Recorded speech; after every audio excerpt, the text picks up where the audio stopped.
Dallas Mavericks fans are completely split when it comes to the Anthony Davis trade. We polled a bunch of our listeners and only 14% think it's a failure. So I think that's a good sign for the Dallas Mavericks. 42% thought it was awesome. 42% thought it was mid. And I understand both sides of this. Comment below what you think the Dallas Mavericks got in the Anthony Davis trade. If you thought it was good, if you thought it was bad.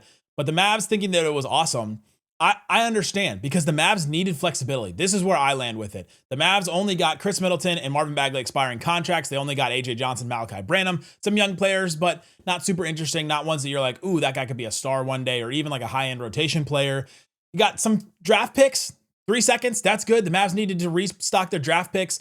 The 2 first-round picks the Mavs got, one of them is going to be the 30th pick in the 2026 draft, most likely, and the other one's going to be a Warriors pick that's probably going to turn into a second-round pick. So you didn't get great quality assets and all this stuff. So I understand the ones that thought that this was mid, but this is for flexibility going forward. Anthony Davis was not going to be the second star next to Cooper Flagg when Flagg was ready to be able to be the number 1 option on a championship team.